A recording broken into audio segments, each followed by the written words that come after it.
Document retention is always a questionable area for employers, and particularly for I-9s with the penalties, as we've discussed. Really, what are the requirements for retention of these I-9 forms and any documentation?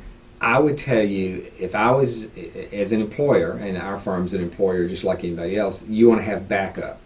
You want to probably have the paper I-9 forms in the one folder we were talking about in a locked cabinet. I would also be scanning my I-9s in electronically to have a backup. Say maybe I get an ICE officer coming for an audit, and I want to produce copies of the I-9 forms. I want to have a backup copy to make sure that I can locate them in a short time notice, especially if I've got multiple locations, and I just want to have a backup. I don't want to depend on that one file and not be able to find it.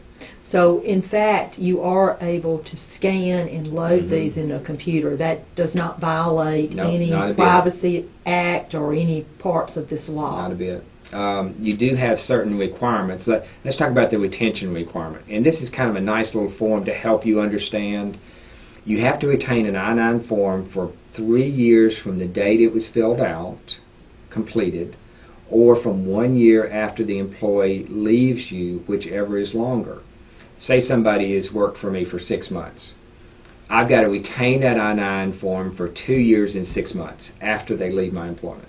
Say if they worked for me for 4 years, I've got to retain that I-9 for 1 year after they left my employment. Does that? It makes sense, okay. But it's just more paperwork to keep up with. That's why this form would be very valuable. And what you need to do as an employer is set up a form retention, because you don't really want to keep I-9s that are 10, 15 years old. To the extent that maybe you made errors on those I-9s that weren't corrected and things like that, but you need to have an internal retention policy that complies with the statutory requirement. So you can retain them 3 different ways: paper retention, microfilm.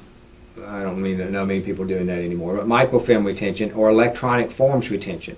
You're able to set these forms up. Large employers, a lot of times, they're